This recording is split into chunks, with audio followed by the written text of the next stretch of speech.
পিতা ভগবান কৃষ্ণকে বলছি, কিন্তু রাধারানীকে মাতা বলছি না, ললিতা বিশাখা চিত্রা চম্পকলতাকে মাতা বলছি না, তাদেরকে বলছি সখী, নায়িকা, প্রেমিকা ইত্যাদি।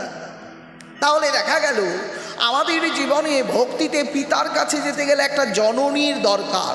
এই জননীটাকে এস্টাবলিশ করলেন শ্রীমান মহাপ্রভু। ধরে নিন মহাপ্রভু সেদিনকে সেই অবস্থাটা বুঝতে পেরেছিলেন কলিহত জীবের কি দুর্দশা হতে চলেছে, আগামী দিনে কলিহত জীব কতটা ব্যাকুলভাবে ভ্রষ্টা হয়ে যাবে, নষ্টা হয়ে যাবে, এটা তিনি বুঝতে পেরেছিলেন। তাই তিনি বলেছিলেন, লয়ে নিজ নারী হও ব্রহ্মচারী, করো রসই আস্বাদন। যদি তুমি রস আস্বাদন না করো তাহলে তুমি যেতে পারবে না হৃদয় বৃন্দাবন।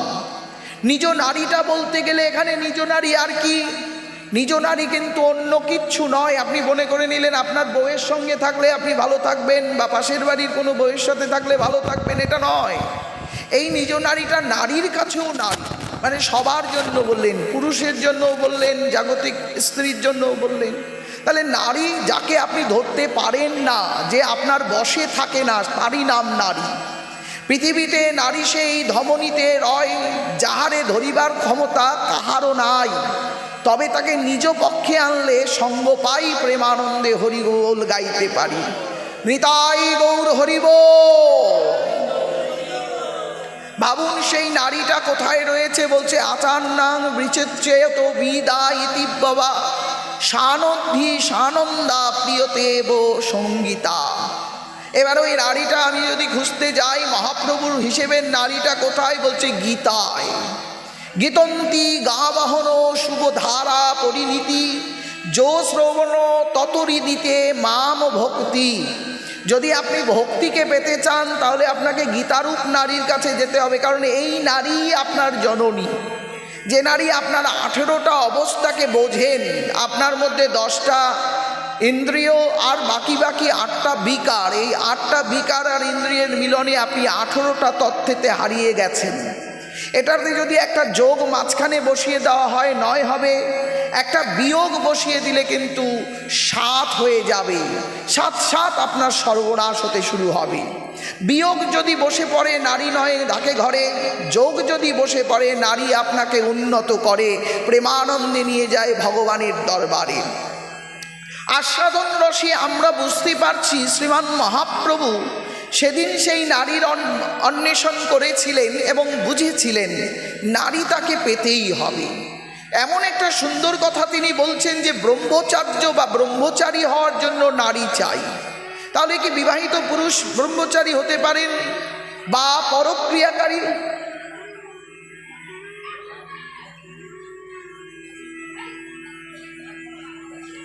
পরক্রিয়াকারী নারী এদূর পুরুষত্বতা লাভ করতে পারে না। নারী পুরুষ উভয়ে দণ্ডবিত কৃষ্ণ হৃদয়। যে নারী ঈশ্বরে কর্ষণ রাখে সে হলো প্রকৃত নারী। কর্ষণ মানে আকর্ষণ করা বা কাউকে অ্যাক্টিভ করে নেওয়া। তাহলে আমাদের কাছে এমন কোন নারী আছে যে অ্যাক্টিভ করে নিতে পারে? এমন কোনো নারী নেই। আমাদের পাশে যে সমস্ত মায়েরা আছেন বা যে সমস্ত বাবারা আছেন তারা কেউ কাউকে আকর্ষণ বেশিক্ষণ করে রাখতে পারে না। যেটুকু করে সেটা চর্মবাদী রোগের মতন, খানিকক্ষণ পরে চলে যায়, পরে আর খুঁজে পাওয়া যায় না। তার মানে আকর্ষণরূপী নারী বা পুরুষ আমরা কেউই নই, এটা শুধুমাত্র জগতের নিয়ম অনুসারে চলছে। তাহলে নারীটা কোথায় রয়েছে? বলছেন গাবাহন স্থিতিমাম জায়তে উপনিষদ। উপনিষদ গাবাহন দগ্ধা গীতা অমৃত তুল্য। যে অমৃতময় গীতার কাছে গিয়ে আমি আমার মায়ের কাছ থেকে যা যা পেতে পারি, সভ্যতা, আচরণ, ভাবনা, ভাব, ভালোবাসা, প্রীতি, সবটাই দিতে পারে গীতা। তাই দেখুন গীতাকে আমাদের জানা হয়নি, তাই লাল সালু দিয়ে পেঁচিয়ে রেখেছি। কখনো কখনো অনেকগুলো তুলসী পাতা দিয়ে দেই, তুলসী দিয়ে পুজো হলো, অবশেষে কিছুদিন পরে তার থেকে কতগুলো ছাড় পোকার উদয় হলো। যে ছাড় পোকাগুলোই হেরে হেরে করে কামড়াতে চলে আসছে, আমরা অনেক বড় জ্ঞানী হয়ে গেছি, যাকে তাকে ছোট করা শুরু করে দিলাম। শাস্ত্র বলছেন এবত নয় শিক্ষা উন্নত হয় তার, কৃষ্ণেতে যার নাই উন্নত অধিকার। কৃষ্ণে উন্নত অধিকার আনতে হবে। এই অধিকারটা আপনি কোথা থেকে পাবেন? অধিকারটা তো আপনাকে জানতে হবে অধিকার কীরকমভাবে হয়। অধিকার আনতে গেলে আক্ষেপ রাখো মনে, আক্ষেপ যদি জানাইতে পারো কৃষ্ণচন্দ্র নিয়ে যাবে তোমায় আনন্দ স্থানে। আপনি যদি আক্ষেপটা কৃষ্ণের কাছে জানাতে পারেন, কৃষ্ণের কাছে জানা যায়, তো কৃষ্ণ বুঝতে পারে, তবে তো পৌঁছে দেবেন।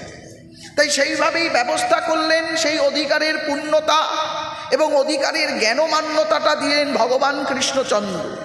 আপনারা ভাবতেই পারেন ভীষ্ম পর্বে, মহাভারতের ভীষ্ম পর্বের একটা মধ্যমণি অবস্থা শ্রীমদ্ ভাগবত গীতা, যাতে 18টা অধ্যায় আছে, 700-র অধিক শ্লোক আছে। সিদ্ধান্তে সেখানে যারা যারা আছেন, আমাদের জীবনে কি প্রয়োজন? আমরা তো কারো বাড়িতে মারামারি করছি না, অশান্তি হচ্ছে না, আমাদের তো জমি নিয়ে কোনো মামলা নেই, আমরা কেন গীতা পড়ব? জমিটা যদি আপনি ভালো করে পয়েন্ট করে দেখেন, জমিটা বাইরে না, জমিটা আপনার ভিতরের। ক্ষেত্র এবং ক্ষেত্রজ্ঞের কথাটাই ওখানে বলা হয়েছে। আমাদের প্রত্যেকের কাছে দুটো জমি আছে, দুটো জমি এক জায়গা থেকেই আসে। এই সংলয় অল্লয়ের মধ্যে থেকে তৈরি হওয়া এই দুটো জমি হলো ক্ষেত্র আর ক্ষেত্রজ্ঞের সম্মিলন। ক্ষেত্র আর ক্ষেত্রজ্ঞের সম্মিলন করানোর জন্য আমাকে সেই জমিটা সম্বন্ধে ওয়াকিবহাল থাকতেই হবে। এই ওয়াকিবহালটাকে করে দেবে। আমি নিজে নিজে তো নিজেকে ওয়াকিবহাল করতে পারবো না। আমাকে ওয়াকিবহাল হতে গেলে আমাকে জ্ঞানের কাছে যেতে হবে, জ্ঞানের কাছ থেকে প্রেমকে শিখতে হবে। চোখ বন্ধ করে যদি আমি রাস্তায় হাঁটি, নিশ্চিত আমি পড়ে যাব। চোখ খুলে যদি আমি রাস্তায় হাঁটি, নিশ্চয়ই আমি কাউকে পেয়ে যাব। আর বুদ্ধি করে যদি আমি রাস্তায় হাঁটি, তাহলে আমি অন্য কারোর সাথে সম্পর্ক না করে আমার লক্ষ্যে পৌঁছে যাব। বলো রাধে রাধে। একটু জোরসে বলুন। মা বসে পড়ুন, দরকার নেই। সেবা এবং সেবা ভাবনার মাধ্যম থেকে আমাদের বোঝাটার জন্য যা দরকার তা হলো জ্ঞান। জ্ঞানে প্রজ্বলিত হয় প্রদীপ, সেই প্রদীপের আলোতে অন্ধকার দূরীভূত হয়। সেটা দিন শেষের অন্ধকার নয়, জীবন শেষের অন্ধকার। আপনি দেখুন, একই থিওরি রাজা পরীক্ষিত সুখদেব গোস্বামীর কাছে অ্যাপ্লাই করছেন, কিন্তু সুখদেব গোস্বামীর কাছে কেন অ্যাপ্লাই করছেন? রাজা পরীক্ষিতের মতন তো ব্যক্তিত্ব যখন তখন ব্যাসদেবের কাছে যেতে পারতেন, বা ব্যাসদেব তার বাড়িতে আসতেন, তার কাছে ইন্দ্রদেব আসতেন, তার কাছে চন্দ্রদেব আসতেন। তারপরেও তিনি কেন একজন সাধারণ সন্ন্যাসীর কাছে চলে গেছেন, যার একটা কৌপিন ছাড়া আর কিচ্ছু নেই, তার কাছ থেকে তিনি শুনতে যাচ্ছে? ব্যাপারটা নিশ্চয়ই সাধারণ নয়। আমরা যদি খুব ভালো করে পর্যবেক্ষণ করি, অনুভব করি, তাহলে বুঝতে পারবো ভাগবতটা কার জন্য। আমরা হঠাৎ রেড়ে রেড়ে করে ভাগবত শোনার জন্য ব্যস্ত হয়ে গেছি, রেড়ে রেড়ে করে একটু রাধা বলি, রেড়ে রেড়ে করে একটু নিতাই বলি, আর কারো নামটা তুলি না। কেন? কি দোষ করলো তারা? কৃষ্ণ কি দোষ করলো? গৌর কি দোষ করলো? গদাধর কি দোষ করলো? শ্রীবাস কি দোষ করলো? তাদের নাম কেন করছি না? আসলে ব্যাপারটা হলো এক জায়গায় এনে তবে একটা নাম ধরলে সবাইকে পাবো। বিষয়টা হলো, আমি যদি রাধে বলি, রাধা শব্দের অর্থটা জেনে বললে, আমি রাধা বললে সবাইকে ডাকা হয়ে যাবে। রা মানে জ্ঞান, ধা মানে ধাবিত হওয়া। জ্ঞান যখন আমার কাছে ধাবিত হবে, কৃষ্ণ, নিতাই, গৌর, সীতানাথ সব মিলিত হয়ে প্রেমানন্দে হরিবোল হয়ে যাবে। এখানে তো কোনো সংশয় নেই। কিন্তু আমরা ভুল করছি, আমরা একটা বাগাবাগি তৈরি করে দিলাম। না, এটা নিতাইয়ের দল, এটা গৌরের দল, এটা রাধা বলা দল, এটা অদ্বৈত বলা দল, এটা সীতানাথ বলা দল। বাহ, কি সুন্দর পরিচয় তৈরি করে নিলাম। ধর্মেরও পরিচয় কত জানি না মনোরত। আমি কি না গুরুরও গত হই, গুরুর কথাটাকে মান্যতা দিলাম, গুরুদেব ছাড়া আর কাউকে শ্রদ্ধা করব না। এটা যদি গুরুদেবের কথা হয়, তাহলে শাস্ত্র নেই। অজ্ঞান ভক্ত।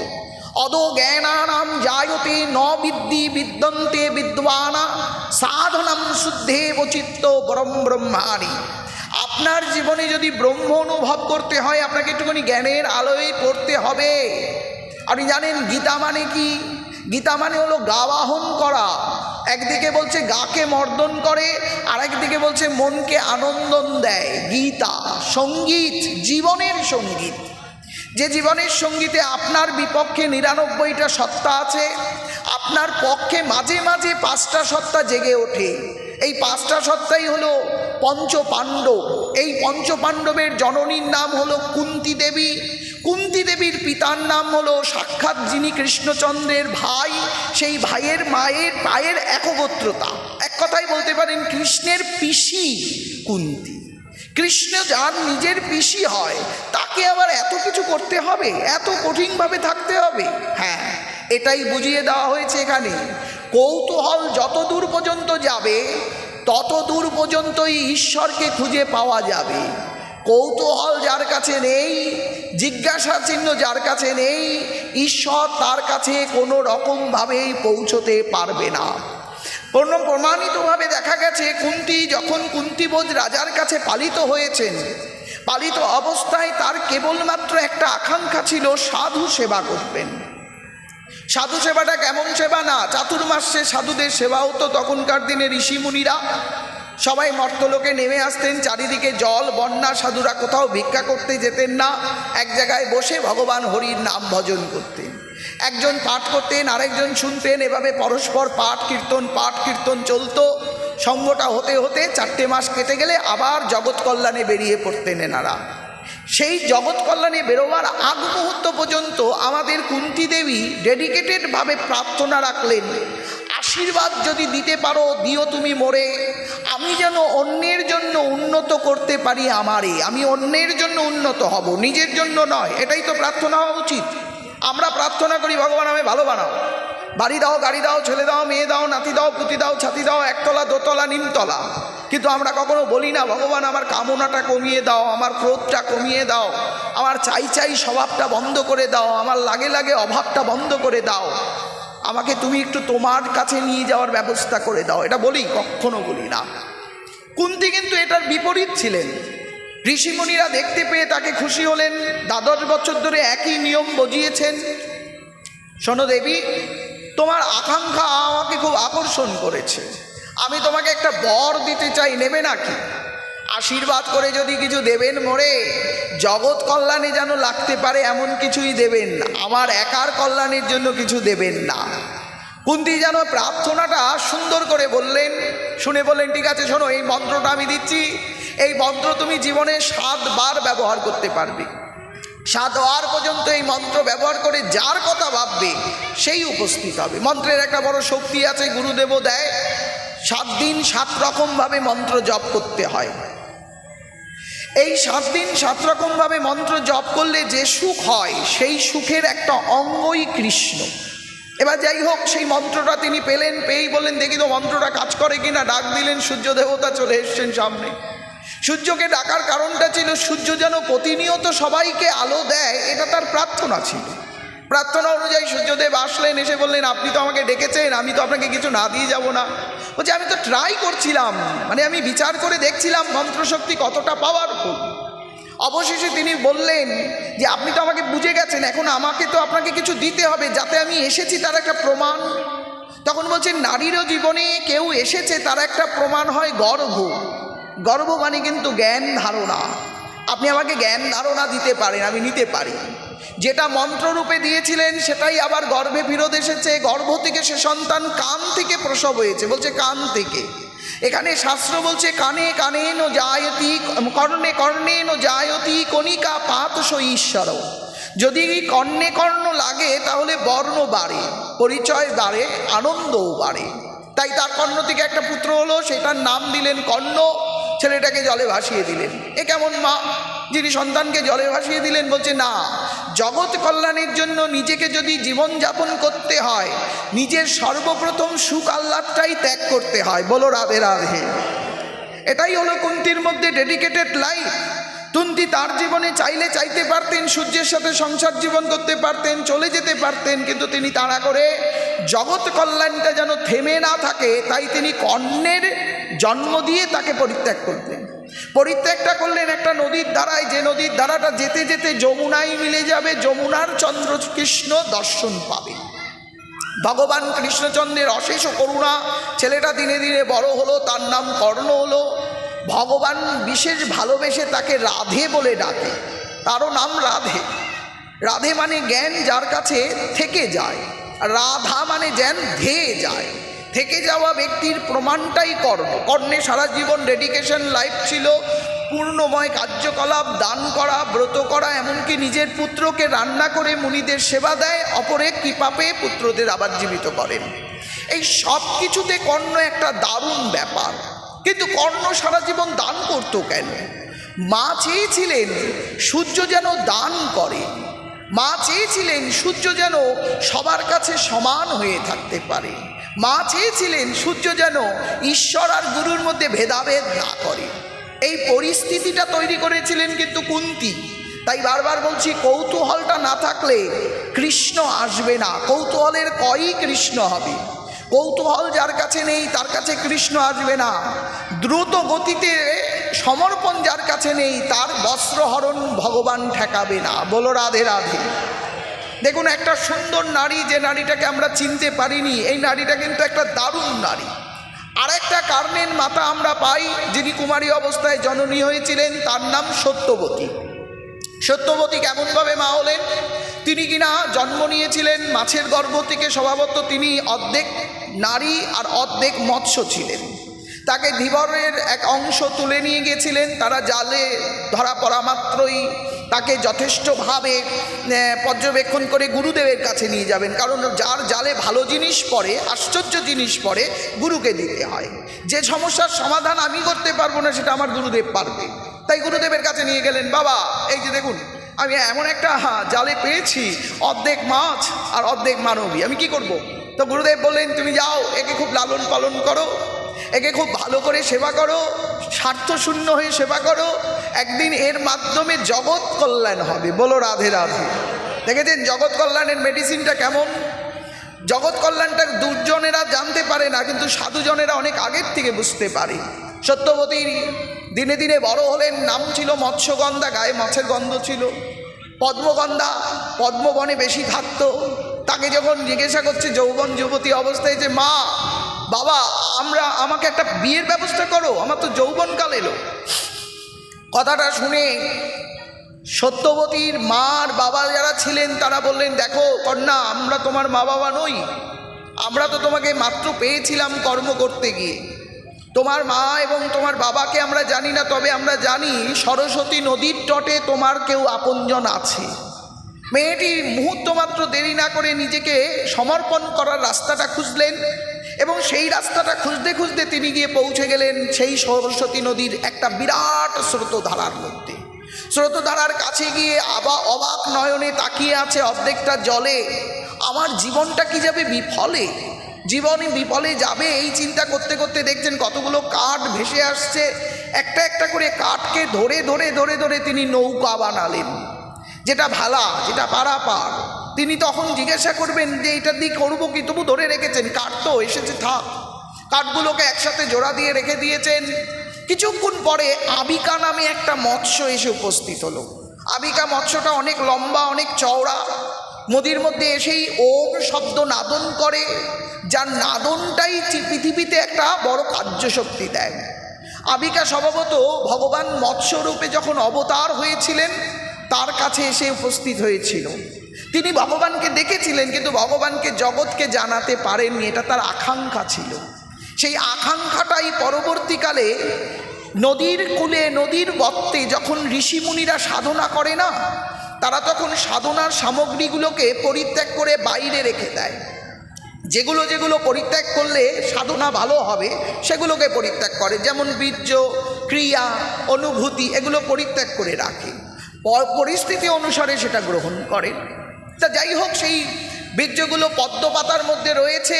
একদল পায়রা উড়ে যাচ্ছিলেন, তারা সেই পদ্ম পাতার মধ্যে থাকা বীর্য ভোজন করলেন। ভোজন করে দেখলেন, বাহ, ভালো শুকিত, খেতে খুব ভালো, এটা আমি বাড়ি পরিবারের জন্য নিয়ে যাব। তাই যিনি কবুতরদের মাতব্বর হন, কর্তা হন, তিনি ওটা ঠোঁটে করে নিয়ে যাচ্ছিলেন। কিন্তু এই আবিকা নামে যে মৎস্য, তিনি এমন জোরে ওং নাদন করলেন যে তার ঠোঁট কেটে পড়ে ওই মৎস্যের মুখের মধ্যে বীর্য পড়ল। যে বীর্যের গতিতে শরীরের কেস্তিতে এমন ক্রিয়া হলো যাতে একটা মৎস্য হাঁচি দিয়ে বেরিয়ে আসলো, যার অর্ধেক নারী আর অর্ধেক মাছ। ইনি পরবর্তীকালে সত্যবতী। তাই তিনি বলছেন, মা বলছেন যে তোমার এইভাবে জন্ম হয়েছে, এই হাঁচিটার উদ্দেশ্য ছিল আমি কাছাকাছি কোথাও তোমাকে নিয়ে যাব যেখানে ঈশ্বর পাওয়া যাবে। বলো রাধে রাধে। তাহলে তোমার কাজ? তখন মেয়েটি বলছে, আমার তো এখন এই যৌবনের পিরিয়ড, আমি কি করব, আমার কি কাজ? বলছে, পর উপকার করো, পর পারাপার করো, পরের মঙ্গল করো, যাও। মেয়েটির বুদ্ধি অল্প ছিল প্রথমকালে। তিনি ভাবলেন পারাপার মানে নদীর এপার ওপার করতে হবে। প্রথম নৌকা তৈরি করলেন এবং সেই নৌকায় পারাপার শুরু হলো। 1-2 বছর নয়, 10,000 বছর এই পারাপার ক্রিয়াটা চলছে। ব্রহ্মা অবাক হয়ে গেছেন, নারদ মুনিকে জিজ্ঞাসা করছেন, কে এমন নারী যিনি এত সুন্দর পবিত্র নদীতে কোনো লোকজন নেই তবু এপার আর ওপার হয়? শীঘ্রই যাও, ব্যবস্থা করো। নারদ মুনি বললেন, নমে প্রসূতি, নমে সাধ্য, নমে ক্রিয়া, নমে ভক্তি। যদি এর কাছে কেউ যেতে পারে সে ব্রহ্মার পুত্ররাই পারবে, যাদের মধ্যে মহাগুণ আছে। তিনি তাদের মধ্যে দিয়ে বৈশিষ্ট্যকে ডাকলেন। বৈশিষ্ট্য বললেন, আমার দ্বারা সম্ভব নয়। তাহলে কে আসবে? নিশ্চয়ই তোমাদের মধ্যে কেউ আসতে পারো, তাহলে তোমার পুত্রকে ডাকো। পুত্র আসলেন শক্তিগণু। তিনি বললেন, আমিও পারবো না, কারণ আমি ইতিমধ্যেই সংসার করব ভেবে ফেলেছি। তাহলে কে আসবে? বলছে, আমার ছেলের নাম পরাশর মুনি, সে যেতে পারে।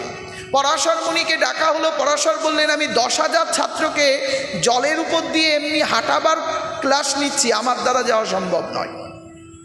তো ব্রহ্মা বললেন, শোনো, যদি তুমি চাও ওই নদীর কূলেই তোমার স্কুল তৈরি করে নাও, ওখানেই তুমি পাঠশালা পড়াশুনো করো, আর ওই মেয়েটিও তোমার চোখে চোখে থাকুক, অন্ততপক্ষে সে তার জীবনের শুদ্ধ ভাবনাগুলো পায়। এটাই হলো বড় একটা গুণের পরিচয়। ভালো কিছুর কাছে যদি থাকা যায় তাহলে তিনি চাইলেও খারাপ হতে পারে না, সে ভালো হতে পারে।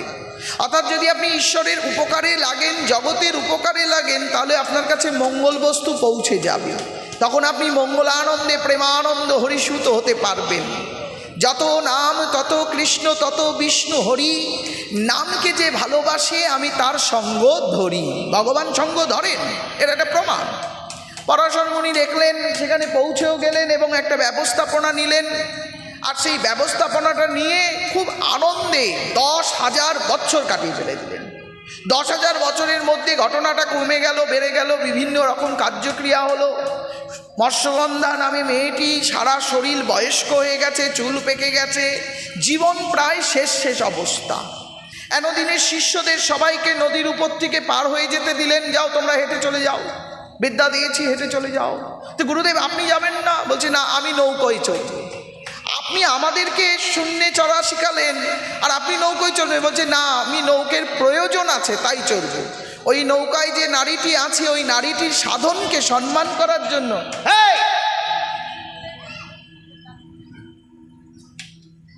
প্রেম সে বলো। যতক্ষণ পর্যন্ত ওই অনুভূতিটা নিয়ে দাঁড়াতে না দাঁড়াতেই তাকে বললেন যে আমার যাওয়া উচিত সেই নারীর কাছে যে নারী অপেক্ষা করছে। অপেক্ষিত নারী, অপেক্ষিত সাধুকে কখনো অবজ্ঞা করতে নেই। তাই তিনি গেলেন এবং গিয়ে বলছেন, দেবী, কি দরকার, কিসের জন্য এত কষ্ট করছেন, কিচ্ছু সাধন কেন? বলছে, পরহিতঞ্চ মঙ্গলানু গতিতেব সমাধান। পরহিত করব বলে, মানবের গতি সমাধান আনবো বলে আমি অপেক্ষা করছি, কেউ যেন ডুবে না যায়। সবাই যদি একটু উঠতে পারে, সবাই যদি একটু তাকে ধরতে পারে, আমার বড় আনন্দ হবে। বাহ, তোমার এই ভাবনা দেখে আমি খুশি হলাম। আমি তোমাকে স্পর্শ করে তোমার সব দোষ কাটিয়ে সুন্দর মানবী তৈরি করে দিতে চাই। যেহেতু আমি তোমার নৌকায় উঠেছি, পাড়ের টেউনি দিতে হবে, আমার কাছে পাড়ের টেউনি নেই, তাই তোমাকে আমি আশীর্বাদ করলাম। শুভ মঙ্গল শরীরাস্য শুভেব সর্বদা। সুন্দর যুবতী রূপ হয়ে গেল। 16 বছরের মেয়ে, হাট্টা সুন্দর রূপ, এত সুন্দর তিনি নিজেকে জানেন না। তিনি বললেন, আপনি আমায় এত সুন্দর করে দিলেন। বলে, দেবী, যার সাধনা সুন্দর তার রূপ সুন্দর হবেই হবে। সাধন কল্পেই রূপের আলোড়ন জন্মায়। সাধন যার কাছে নেই, রূপ তার কাছে নেই। প্রেম সে বলো। তাই পরমেশ্বর ভগবানের মহিমায় সেই দিনের মেয়েটি সুন্দরী সত্যব্রতী হয়ে গেলেন। মৎস্যগন্ধা নামটা ভ্যানিশ হয়ে গেল, পদ্মগন্ধা নামটা ভ্যানিশ হয়ে গেল, এলো একটা নাম সত্যব্রতী। তবে এমনি এমনি নয়। তিনি বললেন, আপনার মতন সাধু আমার নৌকোয় উঠেছিল বলে আমার নৌকোর হাল বদলে গেল। তাহলে আপনাকে কিছু দেওয়া আমার উচিত দক্ষিণা স্বরূপ। আমার দেবার মতন কিছু নেই। এই যৌবনপূর্ণ শরীরটা যদি আপনার শ্রীচরণে সমর্পণ করি তাহলে হবে। হে দেবী, আমি পরাশর, আমি পরকে আশয় বিষয় ভরতে পারি, আমি কারো আশয় গ্রহণ করি না। হে প্রভু, আমি আপনাকে কোনো আশয় দিচ্ছি না, আমি শুধু আমার এই চঞ্চল কামনার শরীর যদি অন্য কোথাও পতিত হয় আবার নষ্ট হওয়ার ভয় আছে, তাই আমি আপনার শ্রীচরণে দিতে চাই, যে চরণে গেলে এই চঞ্চল কামনাময় শরীর প্রেমময় হয়ে হরিসুত হতে পারবে। তিনি বললেন, বাহ, তোমার অভিজ্ঞতায় আমি খুশি হলাম, এসো তবে আমি তোমাকে প্রদর্শিতভাবে মন্ত্র দান করব। এই মন্ত্র তুমি অনুষ্ঠান করলে তোমার দেহের কাম নির্বিকার হয়ে নামে রূপান্তরিত হবে। বড় খুশি হয়ে উঠলেন, তির্যক আনন্দ পেলেন। পরাশর মুনি যেতে না যেতেই গর্ভ আনন্দ রূপ ধারণ করল। গর্ভ থেকে সন্তান প্রসব হলো, তিনি জানতেও পারলেন না। সন্তান সামনে এসে বসে আছেন। তমেব কাহান্তে তমেব কনগতিন্তু তমি বৃদ্ধা স্বরূপানাম। কে তুমি? তোমার এই রূপ দেখে আমি আশ্চর্য। তিনি বললেন, ওহে মানা, আমায় তুমি জানো না, তোমার সাধনাই আমি, তাই আমার নাম কৃষ্ণ দ্বৈপায়ন। বলো রাধে রাধে। কৃষ্ণ নামক দ্বৈপায়নকে আবির্ভাব করালেন। কৃষ্ণ কৃষ্ণের বর্ণ ছিল কৃষক বর্ণ। দ্বৈপায়ন নদীর স্রোতে জন্ম হয়েছিল। দ্বৈপায়ন বললেন, আমি তোমার কারণে এসেছি তা তুমি ভাববে না, তোমার সাধনার কারণে এসেছি। তোমার সাধনা ছিল জগৎ মঙ্গল করা, আমি জগৎ মঙ্গল করতে চললাম। তুমি ভালো থাকো, আমি যাই। ওহে, তোমার সাথে আমার পরিচয়টা হলো না, আমি তোমার কে লাগি? তবে তুমি আমার মা হতে, মায়া নেই বলে মানা হয়ে গেলে। বলো রাধে রাধে। তুমি আমার মাই হতে যদি তুমি জড়িয়ে রাখতে, কিন্তু তুমি মা হবে না, যেহেতু জগৎকে আমায় দান করেছো, তাই তোমার নাম আমার সম্পর্ক মানা। আমি যেখানে গিয়ে থামবো সেই গ্রামটার নামও মানা হবে। আজও ভারতবর্ষের শেষ গ্রাম, তার নাম মানা গ্রাম। আমরা যদি বদ্রীনাথ ধামে যাই তাহলে ওই মানা গ্রাম দর্শন করতে পারবো। আমি দর্শন করেছি নিজ চোখে, অবাক হয়ে দেখেছি সেই আনন্দের লোকটা। কি সুন্দর পরিস্থিতি, সেখানে ব্যাসদেবের একটা দারুণ কোষ্ঠী পাথরের বিগ্রহ ওখানেই আপনি আপনি বিবৃত হয়েছে, খুব শোভান্বিত। যাই হোক, সেখানে ব্যাসদেব চলে যাচ্ছেন। ব্যাসদেব যাবেন কেন না, তিনি ওখানে থাকলে মায়াবাদী সংসারের মঙ্গল করতে পারবেন না। দেখুন ব্যাপারটা কেমনভাবে আসলো। আমরা বলছি একটা কুমারী মা খারাপ, কিন্তু কুমারী মায়ের থেকেই ভালো সলিউশন এসেছে। দুটো দিক আমি তুলে ধরলাম। একটু আগে বললাম, কর্ণ যিনি দান করছেন তিনিও ভগবানকে পাবেন, আর ইনি অনুসন্ধান করছে ইনিও ভগবানকে পাবেন। প্রেম সে বলো, একবার একটু হাত তুলে সুন্দর করে নাড়া দিয়ে বলুন। দেখুন, ভগবানের সাথে সম্পর্ক করার আগে ভগবানকে জেনে নিলে না সম্পর্কটা মধুর হয়। কারণ ভগবানকে পাওয়া বড্ড সোজা, তাকে ধরে রাখা খুব কঠিন। এ পৃথিবী সংসারে ভগবানকে ধরে রেখেছেন এমন ব্যক্তিত্ব খুব কম, গুণে পাওয়া যায় না, গুণে পাওয়া যায় না। কিন্তু যাকে ভগবান ধরতে পারেন না তাদের সংখ্যা অসংখ্য, যাদের গুণায় ধরা হয় না। ভগবান এসেছিলেন, ভগবান চলে গেলেন। ভগবান চলে গেলেন কেন? তোমার আচরণে ভগবান ব্যথা পেয়েছে, তাই তোমাকে ছেড়ে চলে গেছে। আমরা প্রত্যেকেই জন্ম নিয়েছি মাতৃজঠরে, প্রত্যেকের জন্মলগ্নে ভগবান আমাদের সাথে দেখা করেছেন। কিরে, আমার কথা মনে আছে তো? তখন বলেছিলাম, হ্যাঁ প্রভু, এবার গিয়ে একেবারে আনন্দ করে করব। কিন্তু সব উল্টে দিয়ে নিজের কলসিটা নিজেই বাজাতে শুরু করলাম। বলো রাধে রাধে। গোবিন্দ, তুমি ছাড়া আর আমার কেউ নাই। আবার বলুন সবাই, গোবিন্দ তুমি ছাড়া আর আমার কেউ নাই। এটা কে বলুন তো? ওই মা যশোদার বাড়ির ছেলেটা নাকি দৈবকীর বাড়ির ছেলেটা? না না, এটা আমার দেহটা।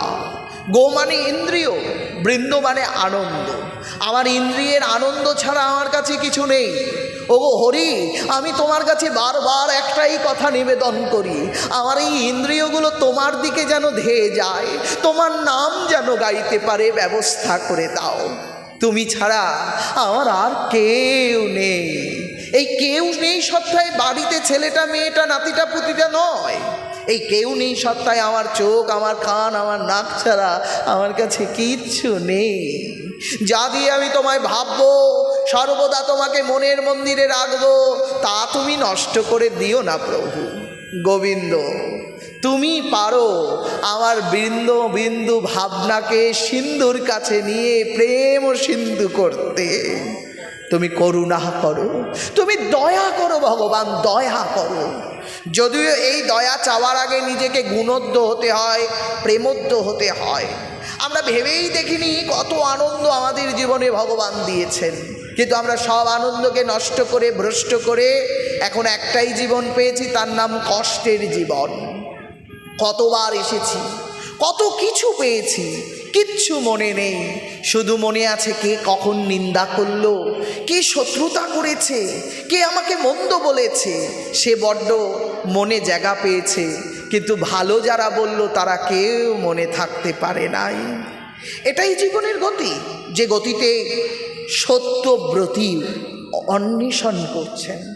সত্যব্রতী ভাবনা নিয়েছিলেন তার জীবনে কোনো রকমভাবেই সে ভুল করবে না, কিন্তু কালো তো তার ছেলে তাকে ছেড়ে চলে গেলে তিনি কি করবেন?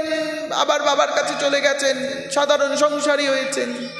কথেবা সমগতি নারাম জায়তে পরিস্থিতি সবলো শান্তনু। শান্তনু নামে রাজা ছিলেন, প্রতাপ রাজার পুত্র শান্তনু খুব উন্নত ছিলেন। তার বিয়ে হয়েছিল গঙ্গাজির সাথে।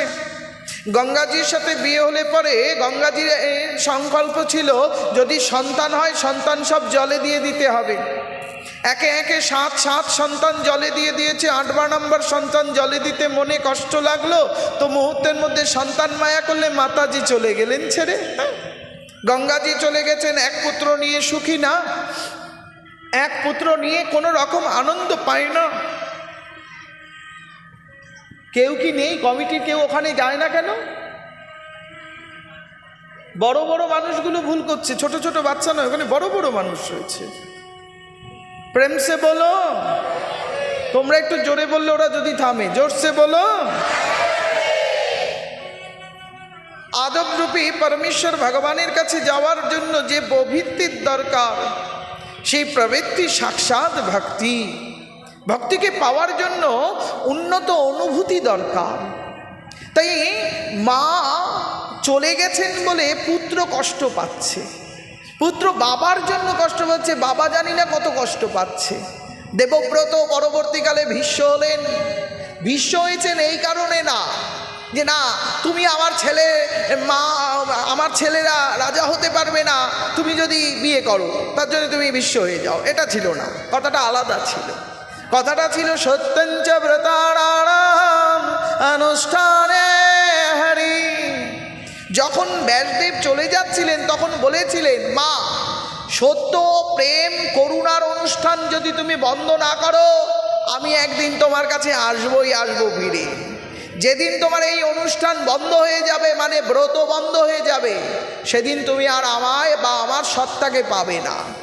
সেদিন থেকেই অপেক্ষাকৃত মা সত্যবতী তিনি সাধনা করছেন, কুমারী অবস্থায় পুত্র হয়েছে। রাজা শান্তনু জানতে পেরেছেন, তাই মনে মনে মহামন্ত্রীর সাথে আলোচনা করছেন, এই মেয়েটি যদি আমার বাড়িতে আসতো আমার ভীষ্ম ভালো থাকতো বা আমার দেবব্রত ভালো থাকতো, এটা তিনি ভেবেছিলেন।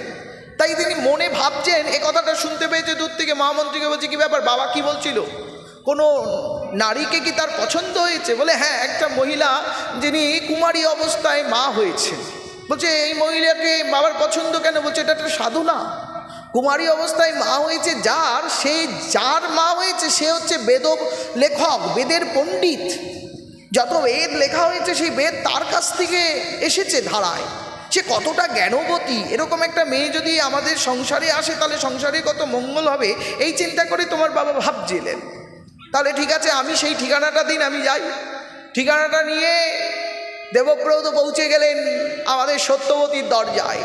সত্যবতী বলেন কে কে এমন করে মামা বলে ডাকছেন? আগে আমি আপনার অধম সন্তান, আমার নাম দেবব্রত। কি তুমি আমার সন্তান?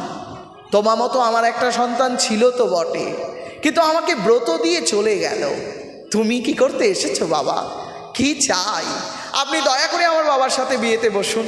আমার বাবার মন শান্ত হচ্ছে না, আমার বাবা রাজ্য সিংহাসন বজিয়ে রাখতে পারছে না, রাজনীতি নষ্ট হয়ে যাচ্ছে, প্রজার দুঃখ হচ্ছে। ওহে, আমি তো একটা ব্রত করছি, আর একটা ব্রত কেমন করে করব?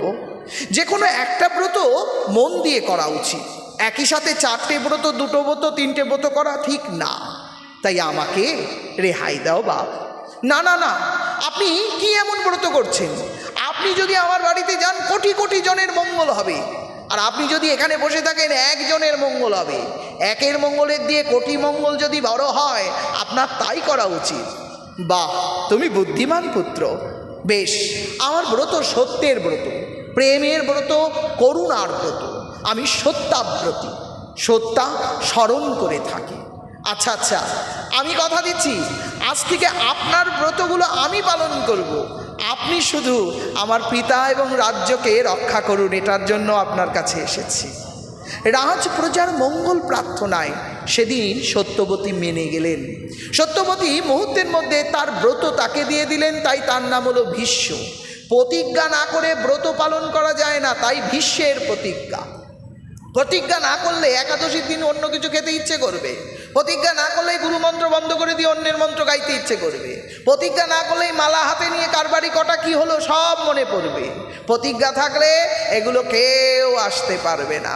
যদি প্রতিজ্ঞা করো তো ভীষ্মের মতন দৃঢ় প্রতিজ্ঞা করো, আমি চিরন্তর সত্যের পালন করব, মিথ্যা আমার সামনে আসতে দেব না।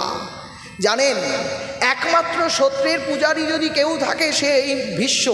ভীষ্ম ছাড়া আর কেউ সত্যের পূজারী নন। ভীষ্ম দেখাশোনার মধ্যে সব করেছেন। ভীষ্মের জীবনটাকে যদি একটু ভাবেন, তার কতগুলো নাতি ছিল জানেন? মিনিমাম 105খানা নাতিপুতি ছিলেন। এই 105খানা নাতিপুতি কখনো কোলে ওঠেনি, তারা কেউ কখনো বাথরুম করে দেয়নি, কেউ বা কখনো তাকে জড়িয়ে ধরেনি, কিন্তু তাদের সবাইকে তিনি মরতে দেখেছেন। কোথাও কাঁদতে দেখেছেন ভীষ্মকে? কোনো লীলায়, কোনো পর্বে ভীষ্মের চোখে জল পড়তে দেখেছেন? অর্জুন যখন ভীষ্মের কাছে গিয়ে দাঁড়িয়েছেন তাকে তীর মারবেন বলে, তার কাছে কোনো অনুরোধ দেখেছেন? মারো, আমার সত্যের যদি কোথাও ক্ষত থাকে তুমি আমার সত্যকে নাশ করে দেখাও। এমনকি তিনি তার গুরুদেবের সাথে পর্যন্ত যুদ্ধ করেছেন। সে যুদ্ধেও তিনি জয়ী হয়েছিলেন, কারণ প্রতিজ্ঞার থেকে বড় কিছু নেই। যার কথার দাম নেই, তার জীবনের দাম নেই। যার জীবনকে কথার দ্বারা সন্তুষ্ট রাখে না, সে জীবনে কারু হতে পারে না। ভগবান তাকে জীবনেও কাছে টেনে নেয় না। আপনি বলতেই পারেন ভগবান বড্ড পক্ষপাত করে, ভগবান তো কেউ মারা গেলে যায় না, কিন্তু ভীষ্ম মারা যাবেন জেনে ভগবান যাচ্ছেন কেন? ষড়শয্যায় শুয়ে আছে ভীষ্ম, 58 দিন ষড়শয্যা। সেই ষড়শয্যায় শুয়ে আছে, ভগবান কৃষ্ণ চলে গেছেন। কৃষ্ণ যাচ্ছেন দেখে দ্রৌপদী বলছে, কোথায় যাচ্ছ? কোথায় যাচ্ছ গো বাসুদেব, কোথায় যাচ্ছ? আমি যাচ্ছি আর কি, মানে টানে না, বলো কোথায় যাচ্ছ, কি কারণ, কি জন্য যাচ্ছ? বলছে প্রতিজ্ঞায় এত নিষ্ঠা, তাকে না দেখলে আমার বিষটা কাটছে না। বলো রাধে রাধে। ভাবতে পারেন, ভগবান বলছে আমার যে বিষটা, এটা কেটে যাবে ওর নিষ্ঠা দেখলে। ষড়শয্যায় শুয়ে আছে, 100টা তীর তাকে বিদ্ধ করে চলেছে নিরন্তর। 58টা দিনে শরীরে সব রক্ত মাটিতে নেমে গেল। তথাপিও সে কিন্তু একবারও বলছে না আমাকে রেহাই দাও, আমার ব্যথা হচ্ছে। এত বড় শক্তি কার কাছে থাকে? পৃথিবীতে মানুষ মরবার আগে 180টা কাঁকড়া বিছা কামড় দেয়।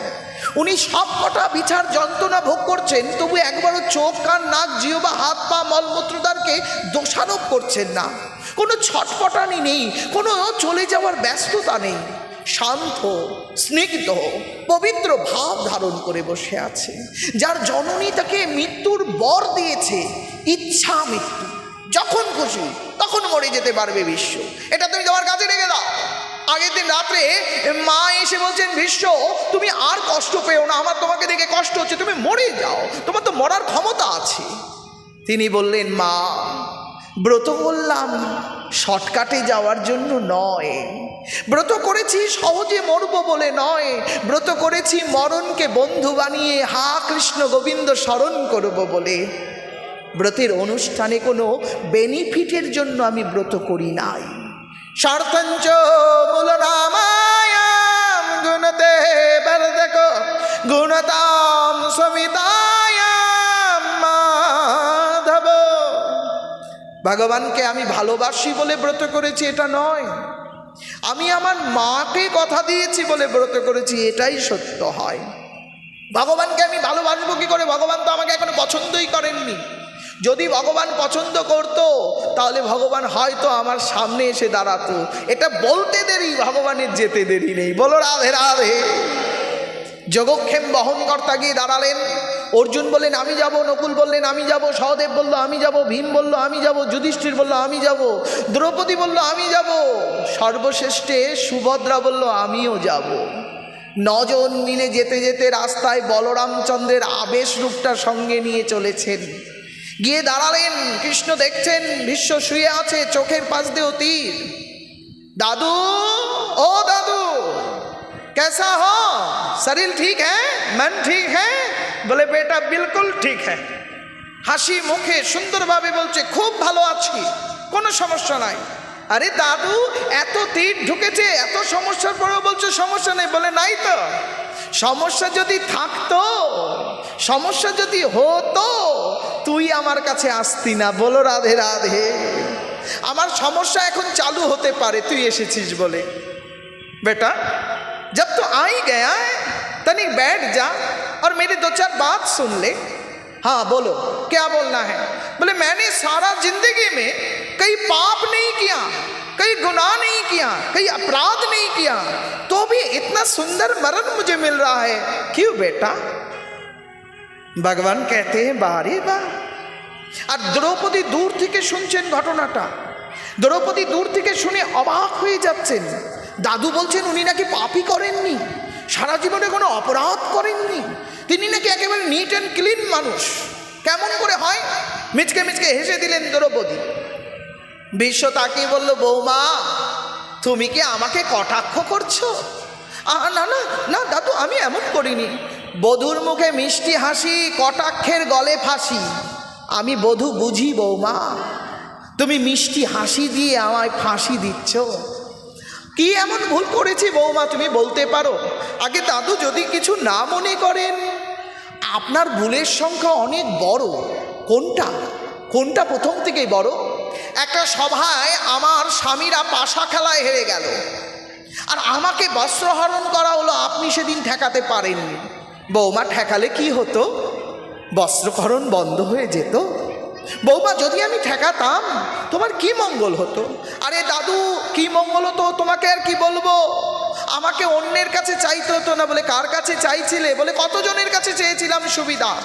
দেহস্য মনবুদ্ধানাম বলস্য শরীরানাম জায়স্য ক্রিয়াভূতি কায়স্য ভগবান। আমি দেহের কাছে চেয়েছি, আত্মীয়ের কাছে চেয়েছি, শক্তির কাছে চেয়েছি, কিন্তু কারো কাছ থেকে উপকার পাইনি দাদু। ভাগ্যিস কৃষ্ণ আমায় একটু উপকার করেছিল। বলে বধূ, যদি আমি সেদিন ঠেকিয়ে দিতাম, কৃষ্ণের দেওয়া শাড়ি পরে তুমি কৃষ্ণের ভগ্নী হতে পারতে না। আজ যে কৃষ্ণ তোমার সঙ্গে আছে, সেদিন আমার না বলার জন্য আছে। সেদিনই যদি আমি কোনো কথা বলতাম, জানো বৌমা, কৃষ্ণ জীবনেও তোমার কাছে আসতো না, তুমি কৃষ্ণময় আনন্দ পেতে না। ভগবান অবাক ভাবে শুনছে। বাবা বাবা বা বৌমা, আমি পারতাম, আমি চাইলে পারতাম রাজ সিংহাসনে বসে জরুরি অবস্থা ঘোষণা করে আমি রাজা হতে। চাইনি কেন জানো? রাজা হওয়ার থেকে সাধু হওয়া অনেক বড়। আমি সাধু হতে চেয়েছিলাম বৌমা। আজ তোমাদের কাছে কৃষ্ণ গেছেন সারথি হয়ে, তার মূল আমি যদি সেদিন না চাইতাম, কৃষ্ণচন্দ্র রথে উঠে দাঁড়াতো না। বৌমা, তুমি জানো আমি কতটা পক্ষপাত করি? আমি তো পক্ষপাত করি আমার 105 জন যেন সবাই আনন্দে হরিসুত হতে পারে। দুর্যোধনের যত যত ভাই, সবার যাবার রাস্তা তৈরি করেছিলাম আমি কৃষ্ণচন্দ্রের কাছে অনুরোধ করেছিলাম, হে ভগবান, পৃথিবীতে আমার দ্বারা যা যা এসেছে সব তোমার শ্রীচরণ যেন পায়। তাই তো কৃষ্ণকে সামনে রেখে যুদ্ধের মঞ্চে দুর্যোধনেরা একে একে মরল, আর কৃষ্ণ দর্শন করে অন্তিম সুখ লাভ করল। জানি বৌমা, জানি কৃষ্ণ দর্শন করতে করতে মরা সবার সৌভাগ্যে হয় না, কিন্তু আমার ব্রত এত ভারী ছিল যে আমার বংশের কেউ কৃষ্ণ শূন্য হয়ে যেতে পারেনি, এমনকি আমিও যেতে পারছি না। নিতাই গৌর হরি বল। জানো বৌমা, নকুল, সহদেব, ভীম, যুধিষ্ঠির যতটা আমার প্রিয়, ওই দুর্যোধন, দুঃশাসনেরাও আমার প্রিয় ছিল। সেদিন কৃষ্ণকেই একমাত্র মাঝে আনতে পারলে সবার মঙ্গল হয়। সর্বমঙ্গল আকাঙ্ক্ষায় আমি কৃষ্ণকে সামনে এনে দাঁড় করিয়েছিলাম। যেদিন এই পঞ্চপাণ্ডব স্বর্গের রাস্তায় যাবে, স্বর্গের প্রথম সিঁড়িতে দেখতে পাবে তার আত্মীয় স্বজন সবাই স্বর্গে চলে গেছে। কেন জানো? শুধু কৃষ্ণ দেখতে দেখতে, কৃষ্ণ ভাবতে ভাবতে হরি হরি বল। ভাবনাটা দেখুন, লজিকটা দেখুন। সাধন কাকে বলে? সাধন কখনো লোক দেখানো নয়, ছলে বলে। সাধন রয়েছে হৃদয় ও আনন্দলে। হৃদয় দিয়ে ভাবুন জীবনে কি করলাম। যাক যাক যাক, তুমি যা বলেছো বলেছো, কিন্তু তুমি আমার পাপের খোঁজ জানো না। জানে আমার এই বাপ। ও বাবা কানাই, বল বাবা, বল বল, আমি কি এমন পাপ করেছি যার জন্য তোর কাছ থেকে আমার সুখ শান্তি লাভ হতে এত কষ্ট? বলে দাদু, তুমি এক জন্মে কোনো অপরাধ করনি, 101 জন্ম আগে অপরাধ করেছিলে। ওরে বাবা, 101 জন্ম আগের অপরাধের শাস্তি আমার জন্য থাকবে? বলে হ্যাঁ দাদু, হ্যাঁ। তুমি সে জন্মে রাজা ছিলে, রাজপথে চলছিলে, হঠাৎ রাস্তায় একটা সাপ বেরি কেটে বসে আছে। সাপটা তো সাপ ছিল না, একজন ঋষি ছিল। তিনি পথে বেরি কেটে বসে আছে দেখে তুমি ভাবলে সাপ, হাত দিয়ে তুলেই ছুঁড়ে মারলে কাটার বনে। সেই বনে না 100টা কাটা ছিল, আর 100টা কাটা সাপের শরীরে রন্ধ হয়ে মুনি কাটার যন্ত্রণা ভোগ করছিল। মুনি তখন বলল, যে আমায় না জেনে এই কাটায় ফেললো তাকে অন্তত পক্ষ ভগবান জানিয়ে কাটায় ফেলো। সে যে ভুল করেছে তার প্রায়শ্চিত্ত যেন হয়, এর ব্যবস্থা করে দিও। তাই তোমাকে আমি জানিয়েই কাটার ব্যবস্থা করেছিলাম।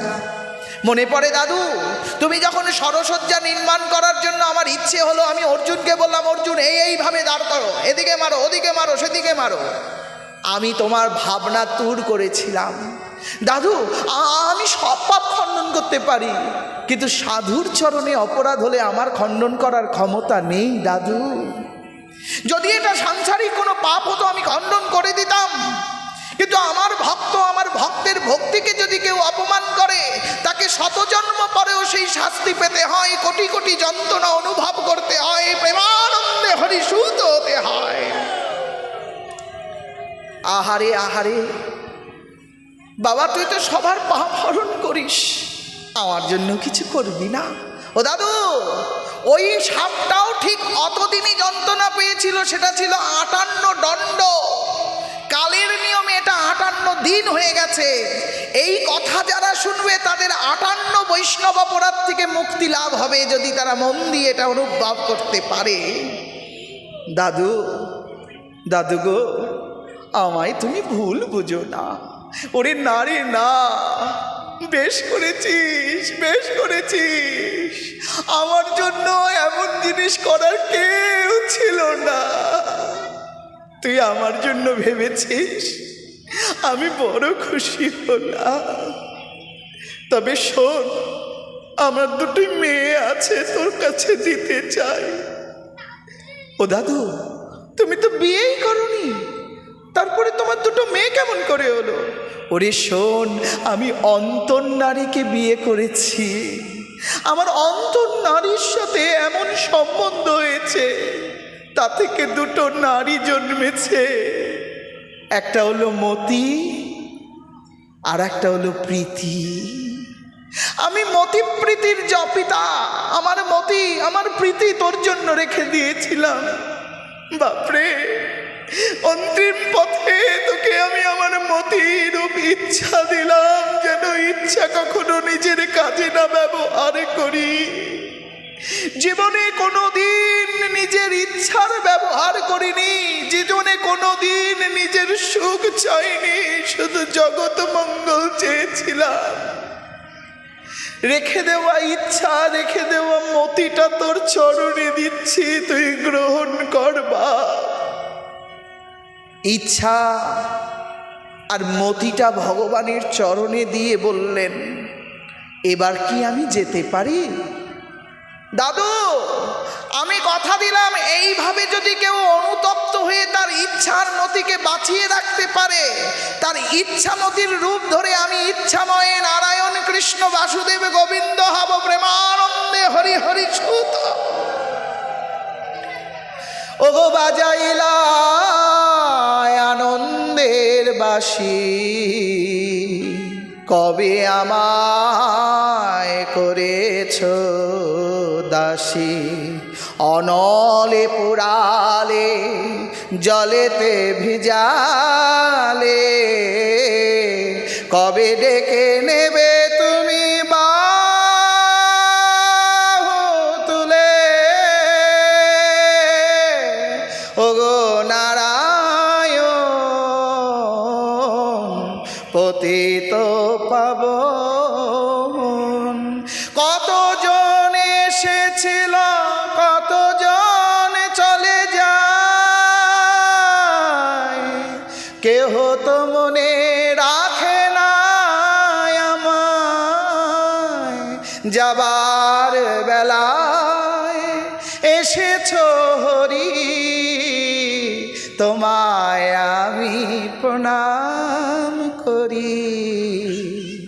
যদি আবার ফিরে আসি নামেরও হাটে, তুমি থেকো আমার সঙ্গে সংকীর্তন রূপে।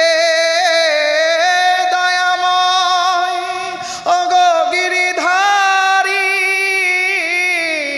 আমি যে তোমার সেবার অধিকারী। ভগবান, আমার দেবার কিচ্ছু ছিল না, তুমি এত ভালোবাসো আমায়, তাই আমার ইচ্ছা আমার মতিটাকে নিতে এসেছো। বাবা বাবা বাবা, আমার মা কালো বলেছিল ইচ্ছাটা খরচ করে ফেল, মতিটা খরচ করে ফেল, কিন্তু আমি খরচ করিনি প্রভু। শুধু ভেবেছি আমার ইচ্ছায় যা করিব তার নাম মায়া, তোমায় দিলে হয়ে যাবে বৈষ্ণব কৃপা পদচিহ্ন ছায়া। নেও প্রভু নেও, আমার ইচ্ছা তোমার রাতুল চরণে নেও।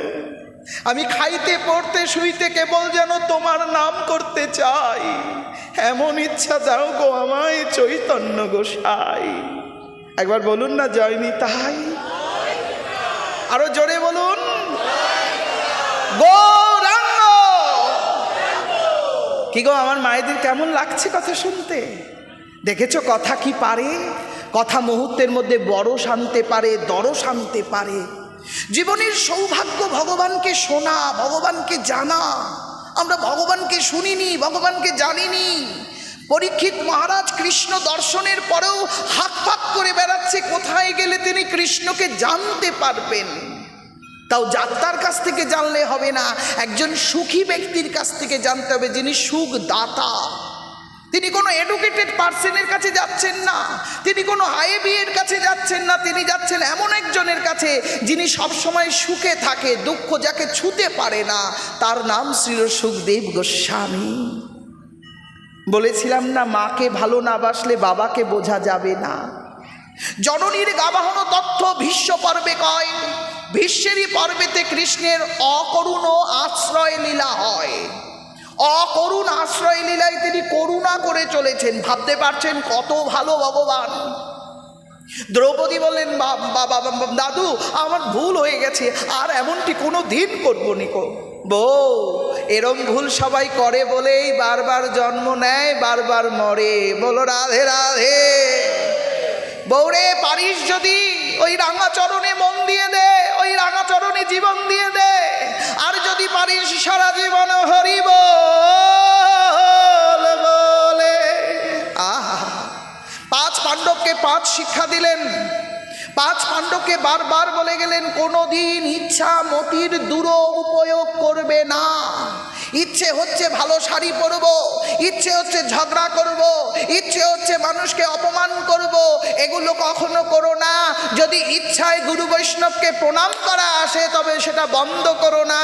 ইচ্ছা প্রণামে প্রণমস্য সর্বে বোঝানা সকল মধ্যে ঈশ্বর প্রতিষ্ঠিত। আহা, দাদু তুমি এবার যাবে? না রে না, আমি যাব কোথায়? তুই নিলে তো আমি যাব, তুই নিবি তবে তো যাব। ও দাদু তুমি তো জল খাওনি 58 দিন ধরে, একটু জল পান করবে। কোন জল দিবি? নখচরণদ ভূতানাম বারিদ ধারা, তোর চরণ ধারা দিবি আমায়। তোর ওই চরণ থেকে উদ্ভূত গঙ্গার জল আমার শ্রীমুখে যখন পড়বে, আমি প্রেমানন্দে হরি বল বলতে বলতে যাব। দাদু তাই হবে। বলরামকে আজ্ঞা দিলেন, জল আসলো, জল উঠে মুখের মধ্যে পড়লো। ভীষ্ম জল পান করতে করতে জলময় বিন্দুতে ভগবানের চরণে সমাপ্ত করলো লীলা। এইটি ভগবানের সাথে সম্বন্ধের মূল গন্তব্য ক্রিয়া। That realization almost time your body is the temple. আর ওই মন্দিরের মধ্যে থাকা দুইজন ভগবৎ সত্তা রয়েছে, একজনের নাম ইচ্ছা আর একজনের নাম মতি। ইচ্ছা আর মতি যদি রেখে দিতে পারো যত্ন করে, তাহলে সেটা হবে যাবার বেলার পথের সারথি। যাবার দিনে সে আসবে আপন হয়ে, তুমি অন্যের সাথে যাবে না কোনো দিন ধে। জানেন তো মরার সময় অনেকে নাতিটা দেখতে চায়, পুতিটা দেখতে চায়, ছেলেটা দেখতে চায়, কিন্তু মরার সময় হরিকে দেখতে চায় এমন লোক কজন আছে? অর্জুন পারে না যা করিবারে তাই, দুর্যোধন মনে মনে করেছিল, পেয়েছিল কানাই। অর্জুন পারেনি, বিশ্বরূপ দর্শন করেছিলেন, তবুও যাবার বেলায় হা কৃষ্ণ হা গোবিন্দ হে মধুসূদন বলতে পারেনি। কিন্তু দুর্যোধন পেরেছিল। কেন জানেন? দুর্যোধন এমন জনকে শত্রু বানিয়েছিল যে শত্রু জ্ঞানী। জ্ঞানী শত্রু হওয়া ভালো, মূর্খ বন্ধু হওয়া ভালো নয়। দুর্যোধনের কাছে জ্ঞানী শত্রু ছিল। যে দুর্যোধনের কাছে জ্ঞানী শত্রু, সে তো কৃষ্ণ দর্শন করতে করতে যাবে, তাকে বিশ্বরূপ দেখতে হবে না, বিশ্বরূপের কৃপা পেলেই চলবে। বলো রাধে রাধে। যুদ্ধের মঞ্চে তুমি নায়ক ছিলে হরি, তাই তো তোমাকে দেখতে দেখতে আমি যেন যাবার বেলায় আনন্দ করতে পারি। এই দেহযুদ্ধ, এই জীবন যুদ্ধ, এই মায়ার যুদ্ধ যেদিন থামবে, সেদিনই তো ক্লান্তির বাড়িতে কৃষ্ণ নাম নামবে। সেদিন বলবে, কিরে কেমন আছিস? উত্তর দিতে হবে সেই মুহূর্তে, আমি তোমার জন্য তৈরি আছি। বলতে পারবেন না, জিহ্বা আটকে যাবে, চোখ আড়ষ্ট হয়ে যাবে, মন বিশেষ চঞ্চল হয়ে যাবে। 180টা কাঁকড়া বিছার কামড়ে ছলবল শরীর। ওরে বাবা রে বাবা, এদিকে স্যালাইন, ওইদিকে হাত বেঁধেছে, পা বেঁধেছে, মুখ বেঁধেছে। বল কেমন করে বলবি? হরি বল। আরো জোরে বলো না। তবে ওই হরি বলার সাথে সাথে যেন হরিতে সম্পর্ক হয়ে যায় এমন ভাবে বলবে। ওটা লোক দেখানোর জন্য নয়। যখনই অনন্ত আনন্দ আসবে হৃদয়ে, তখন প্রেমানন্দে হরি বল। আমার গৌর বলে হরি বল, আমার নিতাই বলে হরি বল, আমার গুরু বলে হরি বল। বলা হলো না। গৌর বলছে হরি বল, নিতাই বলছে হরি বল, আর আমার গুরুদেব যাবার সময় বলছে আমার হরি বল বলা হলো না। ওগো হরি শুনছ, তোমায় ডাকা হলো না। আমি মুখে হরি বলি, মনে অন্য করি, দুনয়নে প্রেম বাড়ি বয়ে না। জানো হরি, আমি যখনই তোমার ভাবনাটা ভাবতে বসি, তখন সবার মুখ দেখতে পাই, তোমার মুখ দেখতে পাই না। ধ্যান যোগে তোমায় কেন দেখিতে না পাই কানাই? কার জন্য এত জ্বালা দিচ্ছ বলো বলাই? বলাই কেন আমায় দেখতে দাও না কানাই? যদিও আমি দেখতে চাই, আমার ভিতরে 10 আর 6-এর গন্ডগোল মোটে থামে না। আমার 10খানা ইন্দ্রিয় আর 6খানা রিপু এমন যুদ্ধ শুরু করেছে, আমার বিরোধিতা করে আমাকে বারবার নিচের দিকে নিয়ে যায়, উঁচুতে উঠিয়ে প্রেমানন্দে হরি বল বলতে দেয় না। আমার 10-এ 6-এ 16 তারা নারীবাদী হলো, নানা রূপে তারা করে ছলনা। গৌরাঙ্গ বলিয়ে দুবাহু তুলিয়ে মন প্রাণ কেন আমার নাচে না।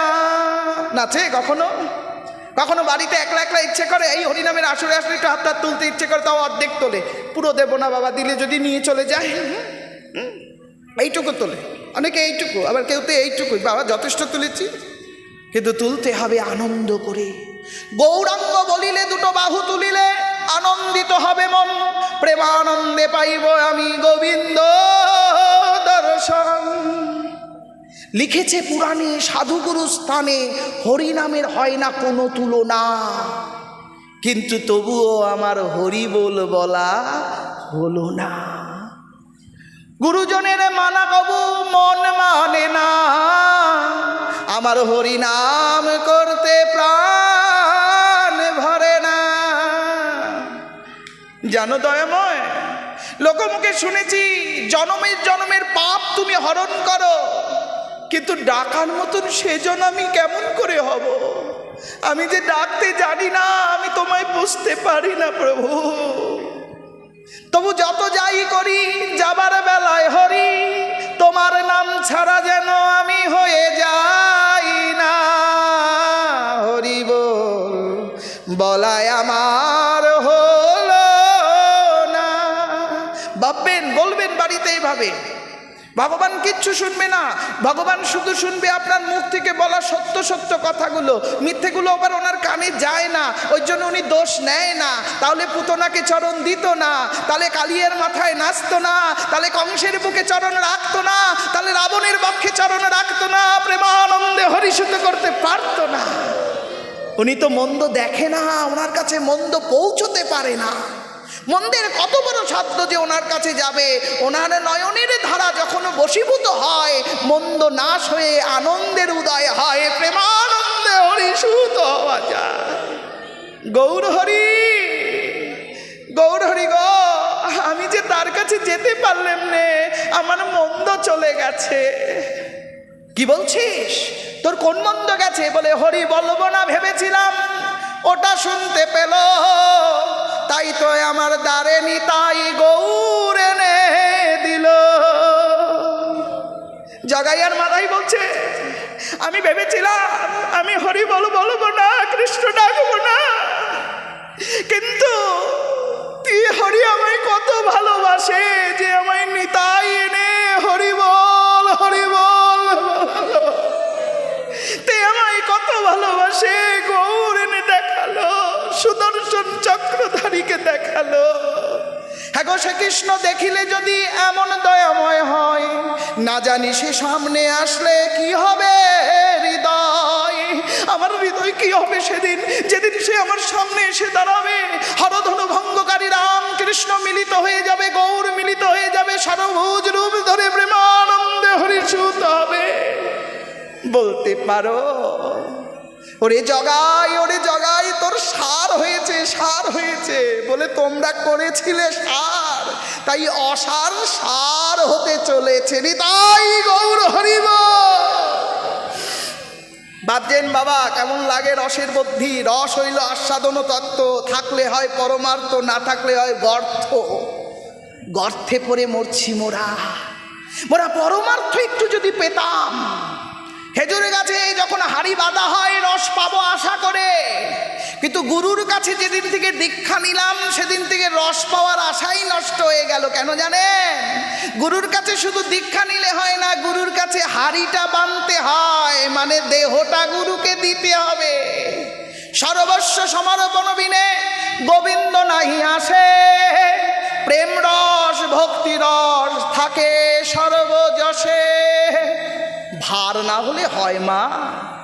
রস নিবি, ভাড়া নিস নি, তা হবে কেমন করে? এই রস নিতে গেলে এই দেহটাকেই ভার বানাতে হবে। আর এই পাথেও ভার নিয়ে গুরু গোবিন্দের মুখমণ্ডল থেকে অমৃতরূপ হরি কথা এসে প্রেমানন্দে হরিসুত হরিধ্বনিত করে নাদন করবে। যদি জাগিতে পারো তবে দেখিতে পাবে, যদি জাগিতে পারো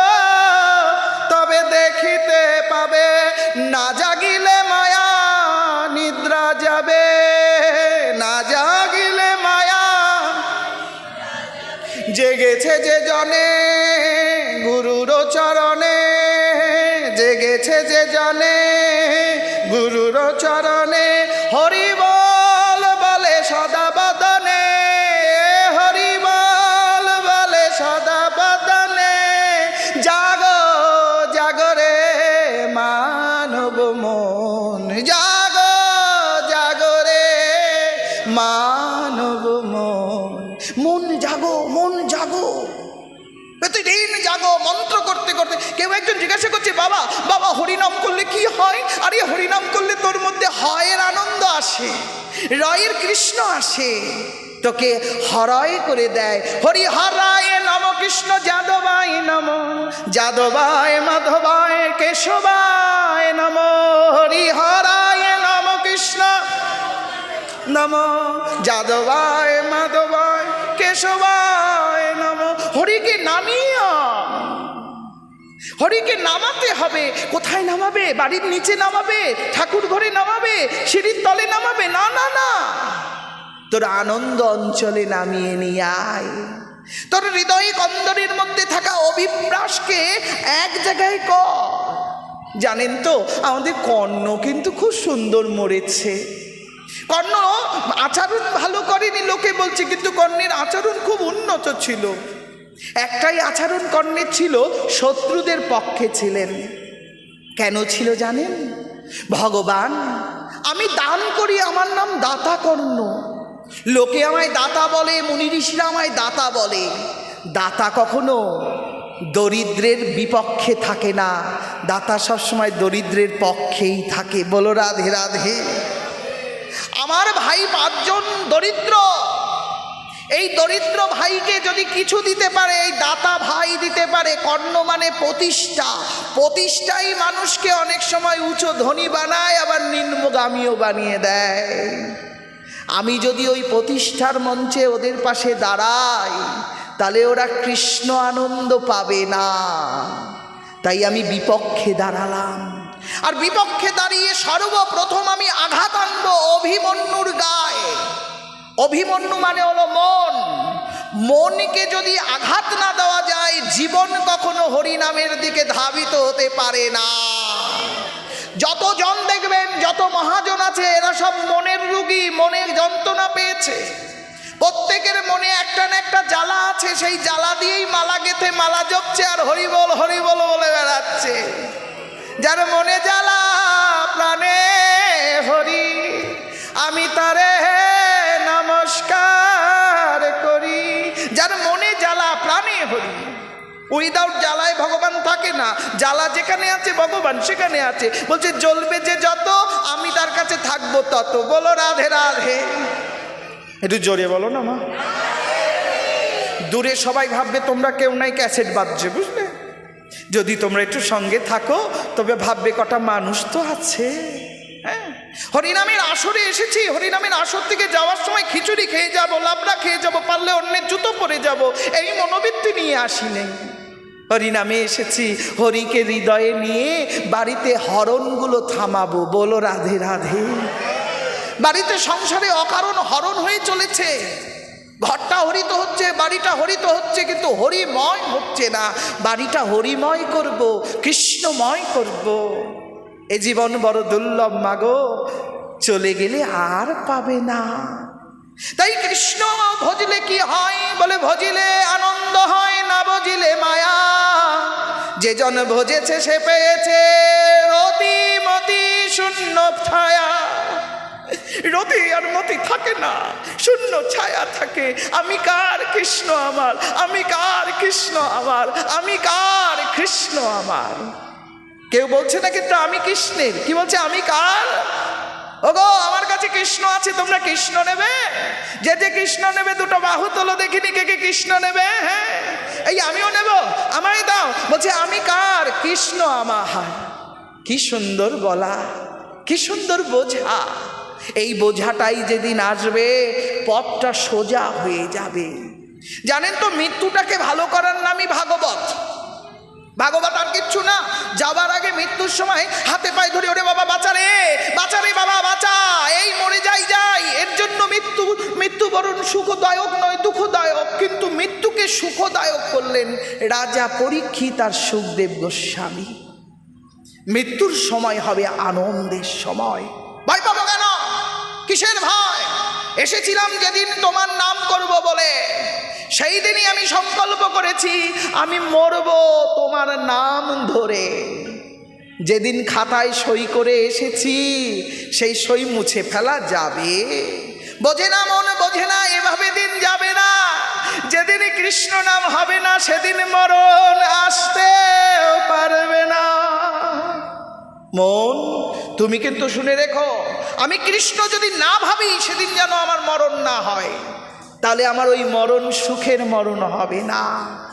কৃষ্ণাম বন্দে জগৎ গুরুম বন্দে হরে। হে গোবিন্দ, হে দয়াময়, তোমার নাম বলে কি হয়? বলছে নাম যখনই করবি আমি আলয় বিলয় প্রলয় ঘটিয়ে দেব। তোর যা আছে সব আমার কাছে নিয়ে নেব, আর আমার যা আছে তোকে সব দিয়ে দেব, তুই প্রেমানন্দে থাকতে পারবি। অর্জুন, কান্না করছো কেন? দুঃখ করছো কেন? কেন বলছো যুদ্ধ করবে না? না প্রভু, আমার গুরুজনদের হত্যা করতে হবে, আত্মীয় স্বজনরা মারা যাবে। ওরে অর্জুন, তোমার কেউ আত্মীয় নাই, যা আত্মীয় সব আমার। আমার কারণে সবাই চলে, সবাই বলে হরি, আবার আমি না চাইলে ডুবাইয়ে মারি যত্ন করি। আমার কারণে আত্মীয়। অর্জুন, আমাকে স্মরণ করো, আত্মীয় সব তোমার হয়ে যাবে। এ জগতে প্রত্যেকে তোমার আত্মীয় হয়ে যাবে যদি তুমি আমায় সমর্পণ করতে পারো। ও প্রভু, কি দেব তোমাকে? গরুটা দেব, ছাগলটা দেব, বাড়িটা দেব, গাড়িটা দেব, সুন্দরী বউটা দেব, কি দেব তোমাকে? বলছে ওসব লাগবে নিকো। তা কি লাগবে প্রভু তোমার? বলছে তোমার শরণাগত মনটা আমায় দিয়ে দাও, আমি মনকে আনন্দ বানিয়ে দেব। অর্জুন বলছেন মন দিতে পারবো না, কারণ মন দিলে সংসার করা যাবে না, মন দিলে যুদ্ধ করা হবে না।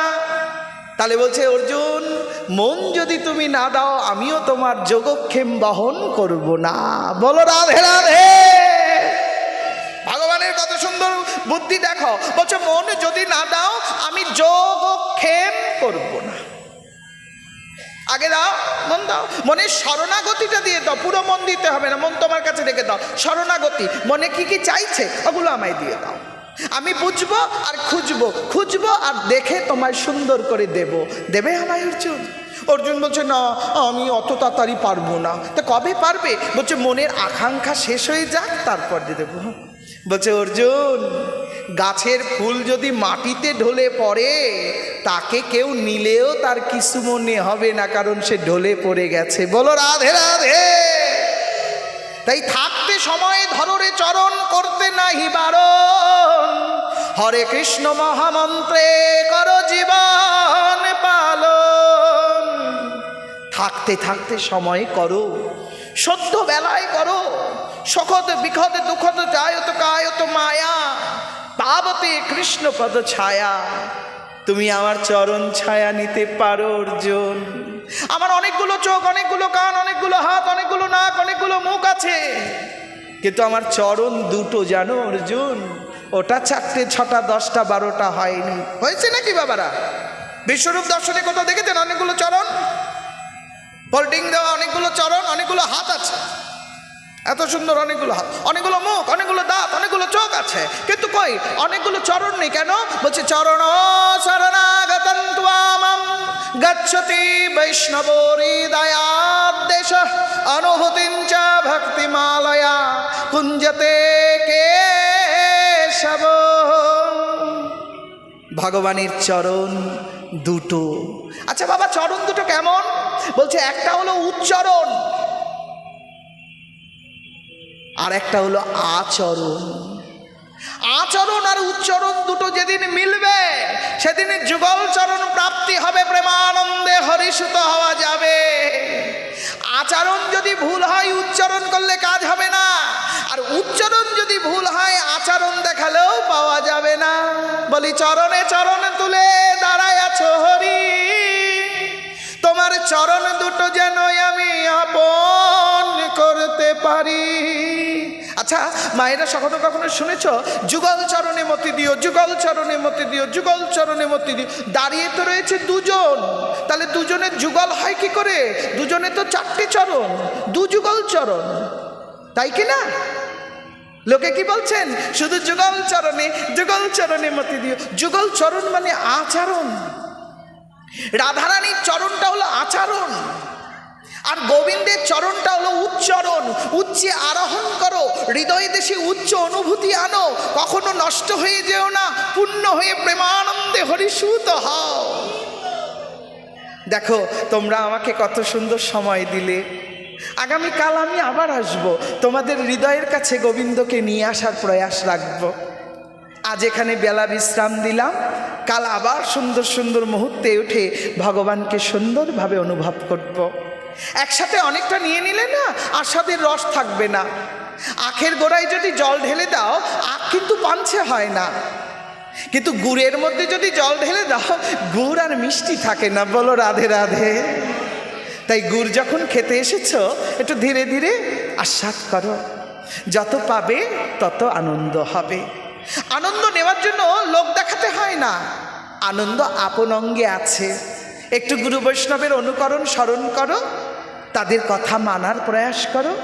তবে আজ কিন্তু সিদ্ধান্তে দুই দিলাম, দুই মা, দুই পুরুষ আর দুই চরণ। বলো রাধে রাধে। দুই মায়ের কথা বলেছিলাম, কুন্তী মা আর সত্যবতী মা। সত্যবতী মা আচরণ, কুন্তী মা উচ্চরণ, উচ্চে আরোহণ করে চলে।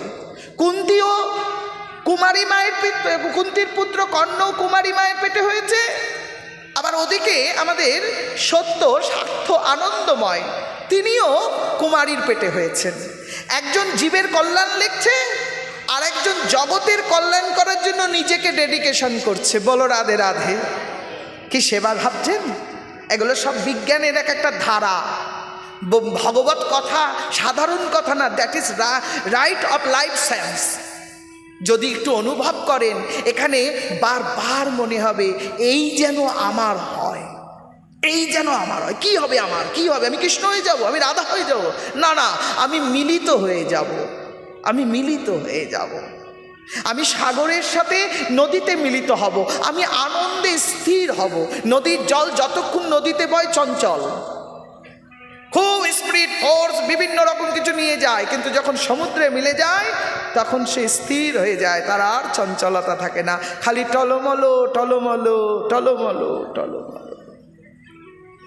ভাবো দুই পুরুষ কর্ণ আর ধৃত, আনন্দ অনুভূত ইচ্ছারূপ ভীষ্ম।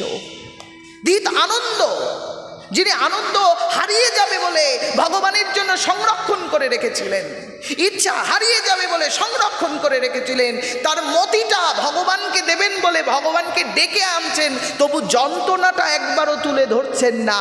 এটাই জীবনের সত্যতা। আপনার জীবনের যন্ত্রণা শোনার জন্য হয়তো ভাড়া করলে 200-400 লোক পাবেন, কিন্তু সমাধান করার জন্য একজনও নাই যতক্ষণ আপনি সমাধিত না হবেন। বলো রাধে রাধে। একবার জোরসে বলো। যার যার ভালো লাগেনি একবার প্রেম সে বলো। দেখেছো, বলেই ফেললো, আমার গেল। এই ইউটিউবে যাও 2-4 জন শুনতো, আর শুনবে না। হ্যাঁ, তা কিরকম হলো?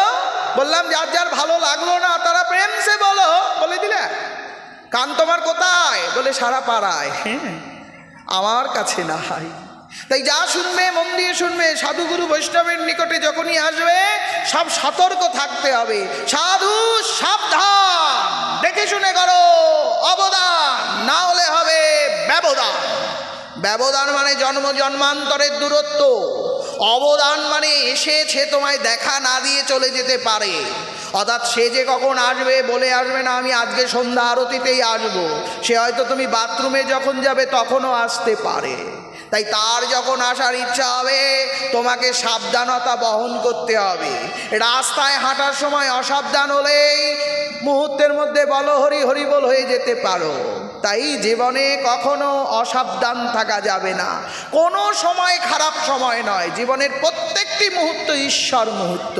ঈশ্বরের স্মরণে জীবন কাটাতে হবে, গুরুর আচরণ পালন করতে হবে। আর অবশেষে বুঝিয়ালাম দুটো চরণ, এই দুটো চরণ হলো উচ্চারণ আর আচরণ। আপনার আচরণই বলে দেবে আপনি কোন গুরুর থেকে এসেছেন, আপনার উচ্চারণ বলে দেবে আপনি ঈশ্বর পাচ্ছেন কি পাচ্ছেন না। তাই একবার বলুন হরে কৃষ্ণ, পুরোপুরি বলুন হরে কৃষ্ণ হরে কৃষ্ণ।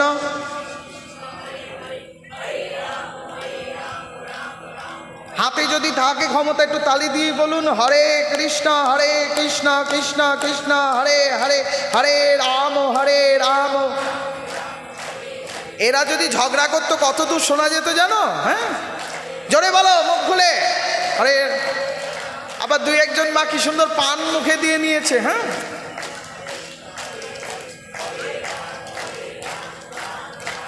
এই দেখো বলার অভ্যাস করতে হবে, লজ্জা করে হাসলে হবে না, ও 32 আমার লাগবে না। হ্যাঁ, মুখে হরি বলো হরে কৃষ্ণ কৃষ্ণ কৃষ্ণ হরে হরে, হরে রাম রাম রাম হরে হরে, হরে কৃষ্ণ কৃষ্ণ কৃষ্ণ হরে হরে, হরে রাম রাম রাম হরে হরে।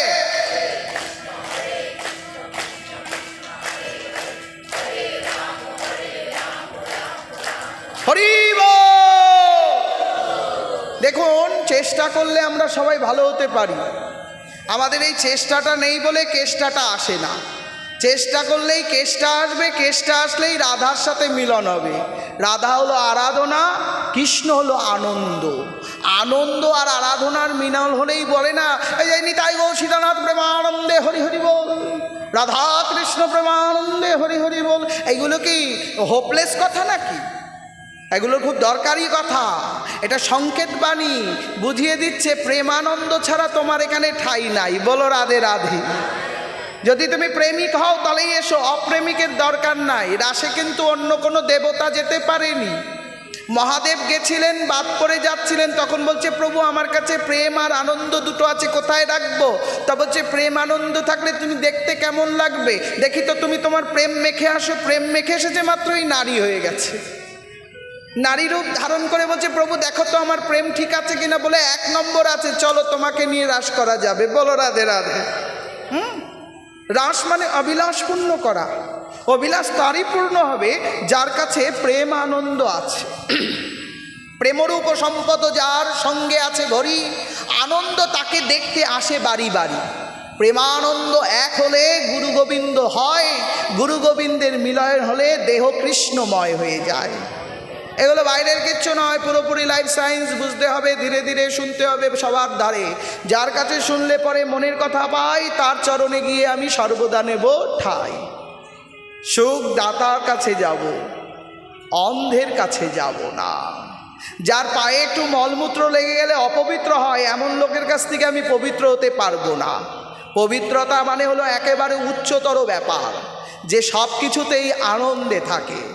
নোংরা জিনিস তাকে নোংরা করতে পারে না, কারণ সে আনন্দে থাকে, তাই তিনি কখনো নোংরা হয় না।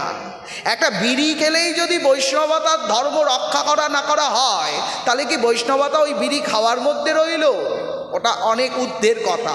তাই বলে বৈষ্ণব কালকের থেকে 5 স্টার বিড়ি খাওয়া শুরু করে দিল, তাও তো ঠিকঠাক কথা নয়। বৈষ্ণবের আচরণ হলো বোঝবার জন্য। ত্রিনাদ বিষ্ণুচেন তররিব সহিষ্ণু না আমানি না মান দে না। যার কোনো মান নেই তাকে মান দিতে শেখো, তোমাকে মান দেবে হরি। তুমি যত্ন করে নাম করো, আসবেন গিরিধারী। হরায় হে পরমাত্মনে, হরায় হে পরমাত্মনে, হরায় হে পরমাত্মনে। এটা কেন বলালাম জানেন তো? এই যে সবাই বসে আছে, কেউ পায়ে জুতো, কারু বাড়ি যাওয়ার চিন্তা, কারু মন বলছে এই শেষ হবে, কখন শেষ হবে। এগুলোতে পাটে অপরাধ জন্মায়। ভাগবতের স্থানে অপরাধ হলে বজ্ররূপ ধরে, যাতে বজ্র না হয় তার জন্য যা যা হলো সব গোবিন্দের কাছে পাঠিয়ে দিলাম। হরায় হে পরমাত্মনে, বলো জোরে, নালে কিন্তু নেবে না। হ্যাঁ, বলাই যদি ঢিলা ঢালা হয় তাহলে নেবে না, পাপ তোমার কাছেই থাকবে। যদি দিতে পারো তো জোর দিয়ে বলবে। কথাই আছে জোর যার রাজত্ব তাহার। রোজার রাজত্ব তার, ভক্তির রাজত্ব তোমার হতে পারে, তুমি ভক্তি করো। আজ এখানেই বিশ্রাম দিলাম। জয় নিতাই, জয় গৌর। বাঞ্ছা কল্পতরুভ্যশ্চ কৃপা সিন্ধু এব চ পতিতানাং পাবনেভ্যো বৈষ্ণবেভ্যো নমো নমঃ। ইয়া যত বৈষ্ণবাচ সবাকারে নমস্কার। এতে অপরাধ যেন নয় আমার, হইয়াছেন হবেন যত গৌর ভক্ত বৃন্দ। একবার রাধা কৃষ্ণ প্রেমানন্দে বল রাধে গোবিন্দ, রাধে রাধে রাধে গোবিন্দ। ও শ্যাম সুন্দর মদন মোহন বৃন্দাবন চন্দ। ওই পুরোটা নিয়ে যা, পুরোটা। ও রাধে ও রাধে ও রাধে ও রাধে হে হে ও রাধে রাধে রাধে রাধে গোবিন্দ। ও রাধে গোবিন্দ বল রাধে গোবিন্দ।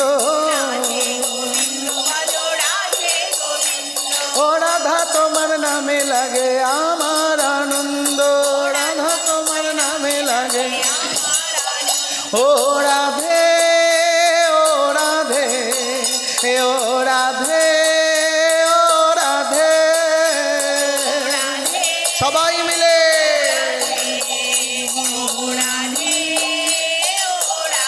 হে শ্যাম সুন্দর মদন মোহন বৃন্দাবন চন্দ। ও রাধা কান্ত রাধা বিনোদী রাধে গোবিন্দ, রাধে গোবিন্দ। ও রাশেশ্বরী বিনোদিনী ভানুকুল চন্দ। ও রাধা রমন রাজবিহারী শ্রী গোকুলানন্দ,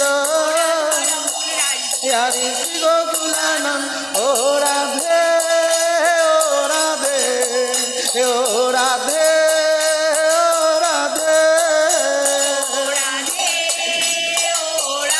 হে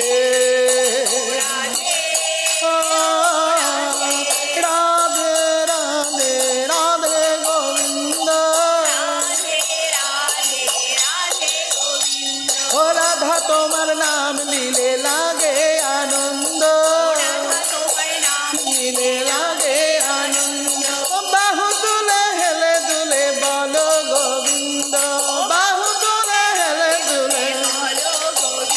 ও ললিতা বিশাখায়াদি যত সখী বৃন্দ, ও শ্রীরূপ মঞ্জরি রতি মঞ্জরি অনঙ্গ। হে পৌর্ণমাসী কুণ্ডলতা জয় বীরা বৃন্দা, পৌর্ণমাসী কুণ্ডলতা। হে তোমরা সবাই করো দয়া, দিও আমায় পদ ছায়া। তোমরা সবাই করো দয়া, দিও আমায় পদ ছায়া। ও না জানি সাধন ভজন নাই তো ভক্তির গন্ধ, জানি সাধন ভজন নাই তো ভক্তির গন্ধ। যেন আকুল প্রাণে গাইতে পারি রাধে গোবিন্দ, যেন বাহু তুলে গাইতে পারি রাধে গোবিন্দ। তুলে হেলে দুলে ও রাধা রাধা রাধা রাধা রাধা গোবিন্দ। ও রাধা তোমার পায়ে পরি নিয়ে চলো তাড়াতাড়ি, সইছে না যে আর দেরি নিয়ে চলো তাড়াতাড়ি, সইছে না যে আর দেরি নিয়ে চলো তাড়াতাড়ি। দেখবো আমি গিরিধারী, দেখবো আমি গৌর হরি। হে রাধা তোমার পায়ে পরি নিয়ে চলো তাড়াতাড়ি,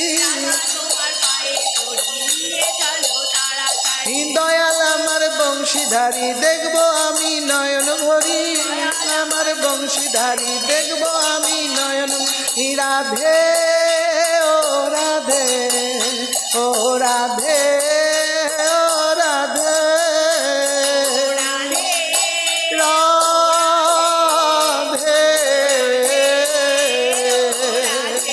রাধে রাধে রাধে রাধা রাধা রাধা রাধা রাধা ও রাধা রাধা রাধা রাধা আমি তোমার দাসী শ্যামকে ভালোবাসি ও গো আমি তোমার শ্যামকে ভালোবাসি আমার নয়ন জল দিয়া শ্যামকে রাখি ধরিয়া আমার নয়ন জল দিয়া শ্যামকে রাখি ধরিয়া জানি ডাকলে তরে পাই মনে মনে চাই জানি ডাকলে তরে পাই মনে মনে চাই রাধা রাধা ও রাধা রাধা রাধা সবাই মিলে আনন্দ করে রাধা রাধা রাধা রাধা प्रेम से बोलो जोर से बोलो বৃন্দাবনে সবাই বলো বাহু তুলে হাতে তালি মুখে বলো রাধে রাধে রাধে শ্যাম মিলা দে জোর দিয়ে বলবে বৃন্দাবনে নিধুবনে বংশী বটে কালিয়া দহে ইমলি তলায় রাসমণ্ডপে আবার বলো বললে পাবে হরে কৃষ্ণ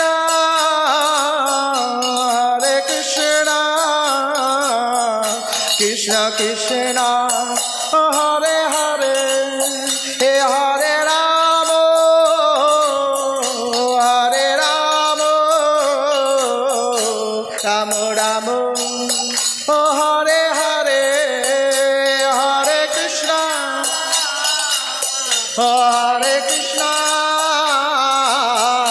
কৃষ্ণ কৃষ্ণ হরে হরে হরে রাম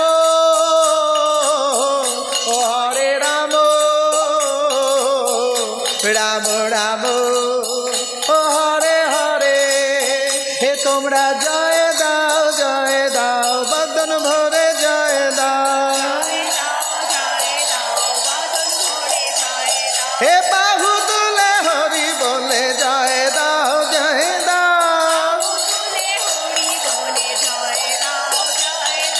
রাধা কৃষ্ণ নাম শুনে জয় দাও রাধা কৃষ্ণ জয় রাধে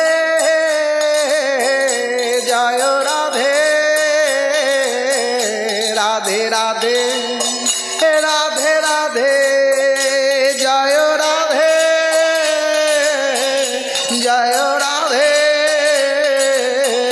রাধে রাধে রাধে রাধে রাধে রাধে রাধে রাধে রাধে রাধে রাধে নিতাই গৌর সীতানাথ প্রেমানন্দে হরি হরি বল রাধা কৃষ্ণ প্রেমানন্দে হরি হরি বল সাধু গুরু বৈষ্ণব প্রেমানন্দে হরে